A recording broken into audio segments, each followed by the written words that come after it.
it's time to sit back and relax with your favorite drink. And listen.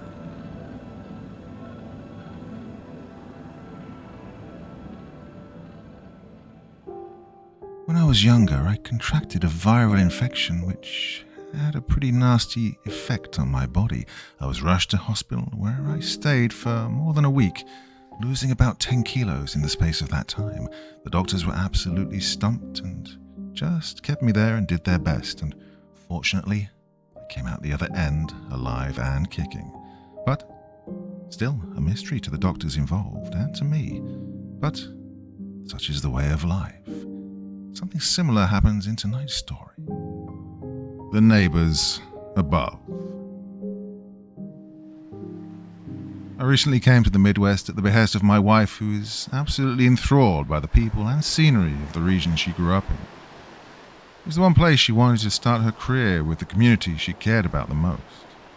Personally, I'm a California kid and see nothing interesting about it, which is probably why she's made a habit of calling me a ghostie as she rolls her eyes. I agreed to the move, as it was likely that my career would be a more demanding one, and she would have to follow me more than I'd have to follow her. So I found a job at the local research facility, and we were able to secure an apartment for a decent price just across the street. The facility treated patients and always had the latest and greatest clinical trials to enroll them in. I was more of a basic scientist myself, but I thought it was a nice change of pace to see the immediate implications of my research. There was even a lot of upward mobility, and if I did well enough, they'd clear me to work on increasingly secretive projects. Oh, I'd be lying if I said I didn't love the idea of being a scientist in some super secret style facility, like in all those narrations I listened to that constantly unnerve my wife. Our apartment was nothing fancy, quite modest if I'm being honest, but it was along a river and running trail that led to a nearby park. I quite fancied the idea of kayaking and running during the summer, but not so much the feeling of freezing my ass off in the winter. A minor sacrifice. Happy wife, happy life, right? Our complex was about 3 stories tall, and we lived in the bottom downstairs unit. We only had to share one wall with a neighbor, which was nice. Most people in our complex were friendly, and the others kept mostly to themselves, giving a slight smile or nod as they groggily made their way to work or class. Our upstairs neighbors were a perky pair of college students who had moved in shortly after us.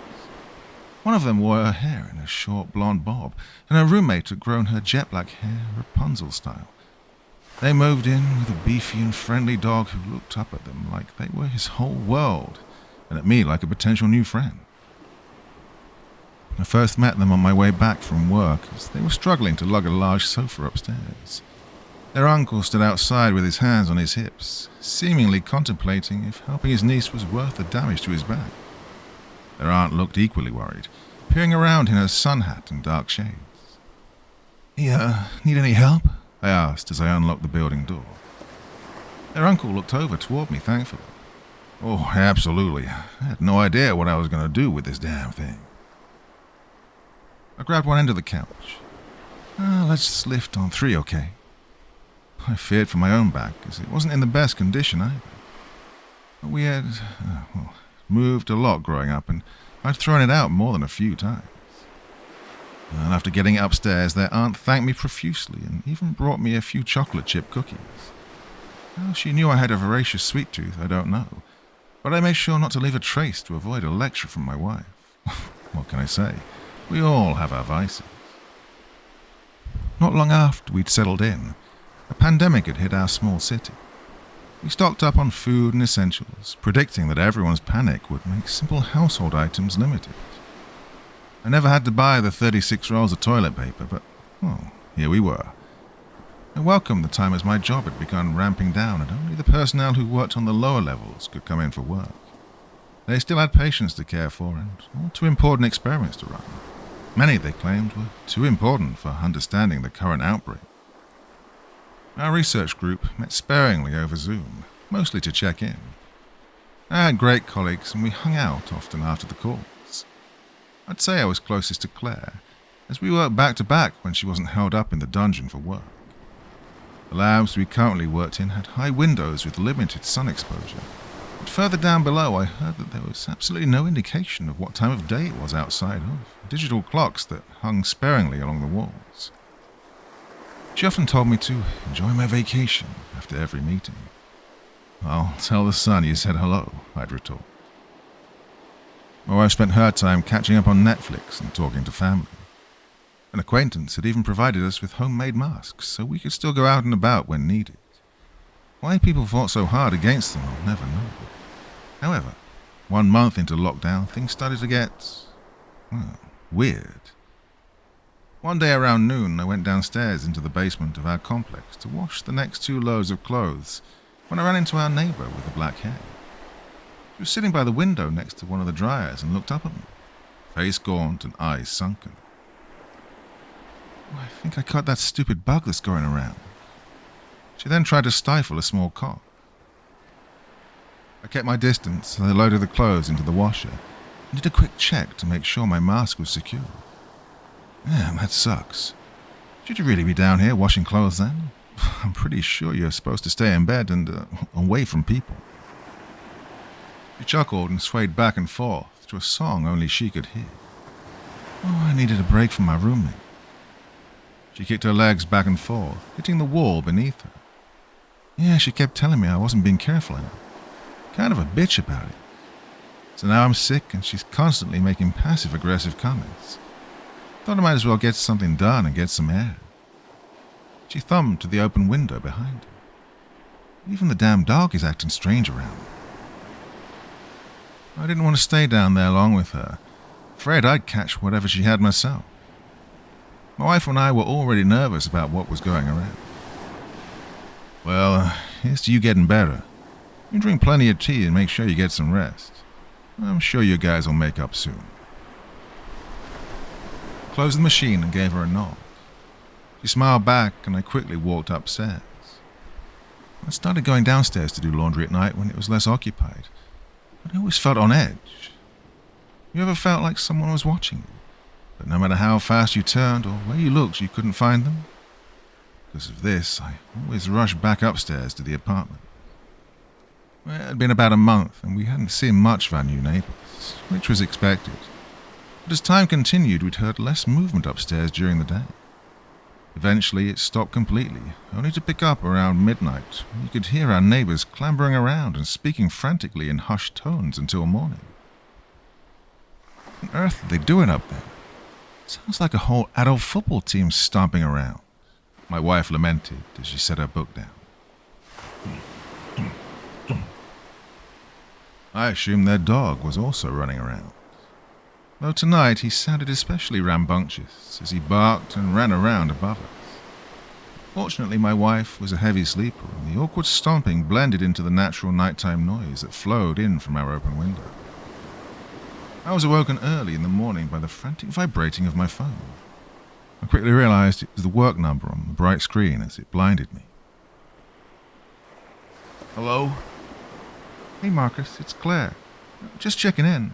Have you noticed anything strange lately?" "Oh, you mean besides my noisy neighbors pacing back and forth all night with their dog?" "No, not really." "You've been wearing your mask every day outside. No symptoms or discomfort?" "Well, of course, but what's this about? I really hope you didn't wake me up to lecture me on public safety," I said flatly. I hated not getting enough sleep. It did terrible things to my mood. No, it's just, well, we've seen some weird symptoms in some of the patients here. Some people are more susceptible, but a small number are. Odd." How odd?" I responded. "Well, some patients down here have an unusual tightening in their skin, especially around their joints and their spines. It just looks wrong, like some weird sort of scoliosis. We don't know what's causing it yet or how to tell who's vulnerable." Her voice began to lower as if she were afraid someone would hear her. "Look, they're trying to keep this under wraps until they figure it out, but I need you to be careful." Wait, keep what? I mean, which patients and what? "All right, Marcus, don't worry. I'll handle your cell culture stuff. though I don't know why you're worried. The conference is probably cancelled. Hey, look, gotta go.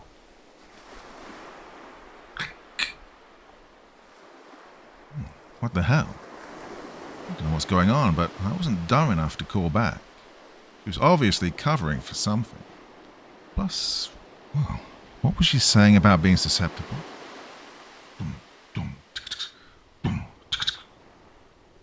This time the sounds seemed to stop above the living room as I lost my fight with the Sandman. A few hours, 2 large cups of coffee, and a big veggie omelette later, and I was perky and ready to take on the day. What Claire had told me earlier that morning worried me.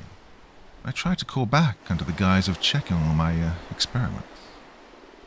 She was apparently busy with patients who were receiving experimental treatments, that they'd leave a message for her to return whenever she was done with her duties. My wife stood up, glancing at the ceiling. Hey, it's pretty quiet up there now. You know, I haven't seen them in a while, and neither have the other neighbors. Do you think they're okay? From the sound of it, they are. Oh, maybe they left without anyone noticing and it's sublet. Just grown man throwing the old medicine ball around. Very funny. If you get a chance, you should just knock and check. We've barely spoken to anyone since we've lived here anyway. And you've met them already. Fine. I'll do it later today after running errands. Got to get everything done so we don't have to leave multiple times this week. Spent the better part of the day getting curbside groceries, prescriptions, and takeout on the way home. To be honest, I probably spent a little too much time playing video games when I got back and had almost completely forgotten about the sports team upstairs until around midnight.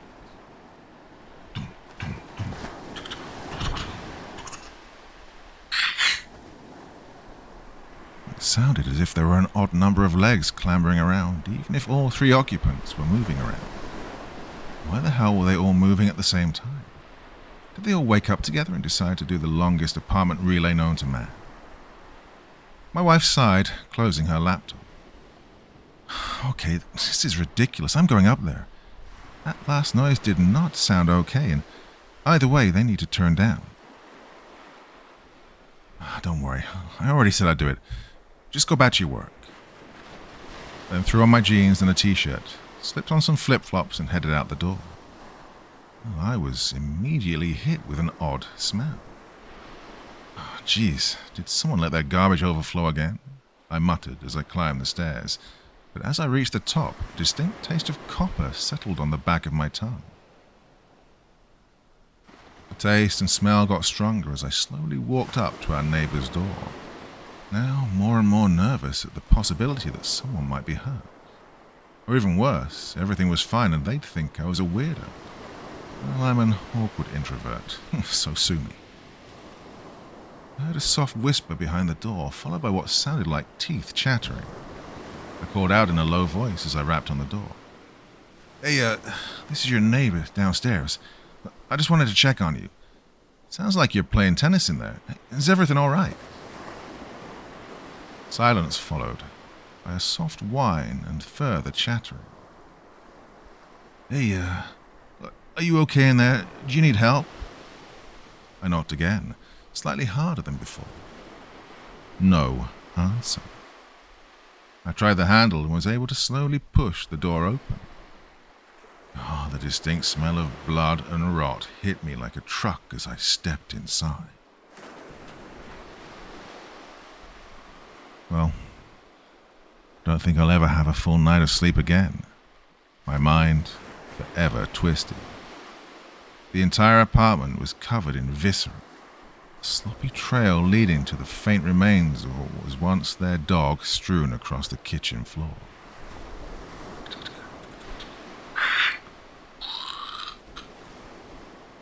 My attention snapped to my left, and in the living room, illuminated by moonlight, I saw a face covered with distinctive, long, black flowing hair attached to a ragged spine. I could see each individual vertebra as they led down to a fleshy, oblong torso that seemed segmented like a praying mantis. Attached to it were 2 sets of limbs and what would have been a third, but looked like someone or something had torn one of them off in a struggle with their teeth. At the end of each limb were flat, elongated hands that it raised up and down on the floor in an alternating pattern.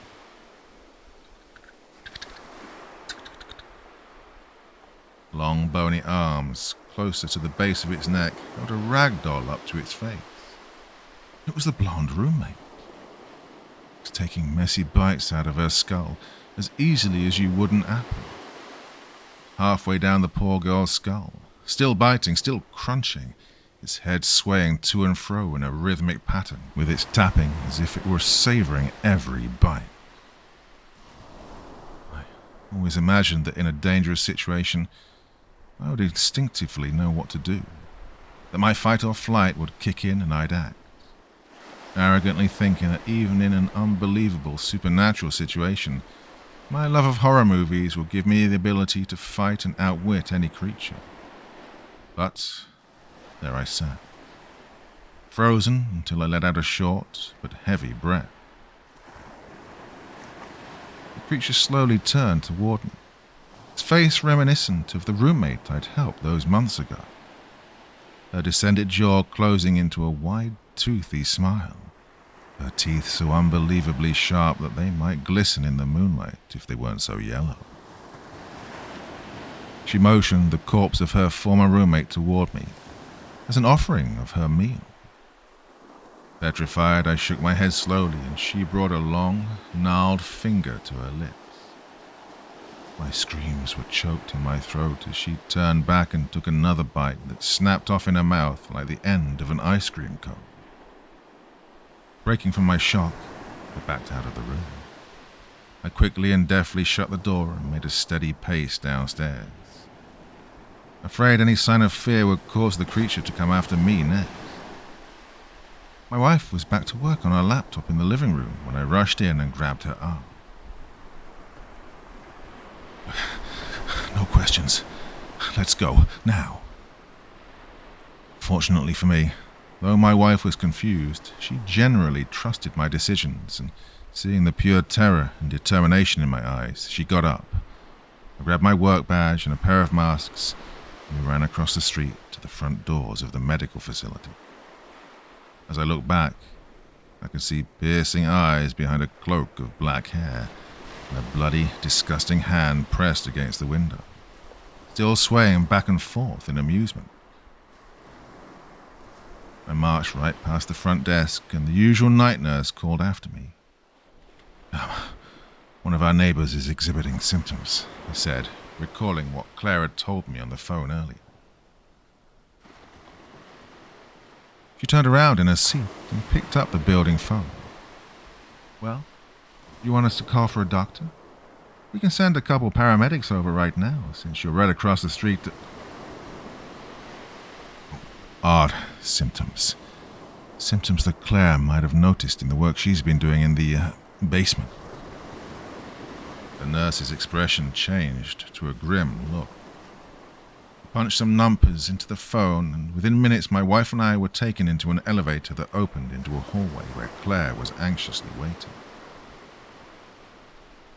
She led us to a room for decontamination, and then we were swarmed by other scientists and doctors, as we had every kind of fluid imaginable taken for testing. Past the medical team attending to us, I saw groups of men and women in armored black clothes with automatic weapons running past our room.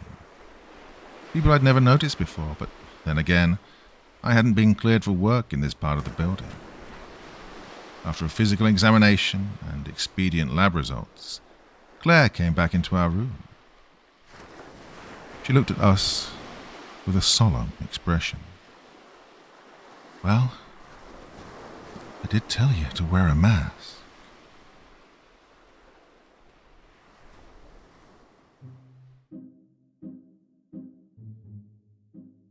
Well, my dear friends, a short and sweet one for you this evening, and I'm very sad to say that's one that's been sitting in the vault for about 3 years, I think, if I'm not incorrect. I have Dr. Creepen's Vault. It's a subreddit where I invite you to share your stories with me, and I read as many of them on the channel as I can. And that one somehow managed to get past me those years ago, but glad to have discovered it and read it for you now, this evening. So a short and sweet one this evening, but back with something longer very, very soon. on my holidays, as I said, and, well, I'm saying this now, but this is in the future. I'm sure the weather's going to be lovely, and I'm getting a lot of relaxation and a bit of downtime. So, that being said, I will be back again very soon with something long. And yeah, there you go. Okay? Having fun in the sun. Hope you're having a good time too. Till the next time, my dear friends, very, very sweet dreams, and bye-bye. Thank you so much for taking the time to listen to this story today. Really means a lot to me and to the author of the story, of course. Well, if you want to know more about me, I'm pretty much everywhere on social media. You can find me on Facebook, Twitter, Instagram. You can download my music on SoundCloud. I've got a Patreon if you feel like. Throw me $1 or $2. Very much appreciated. And of course, on Reddit, I have a place where you can leave stories if you want me to read one that you've written. Well, hoping to see you all again very soon. Till then, sweet dreams, and bye-bye.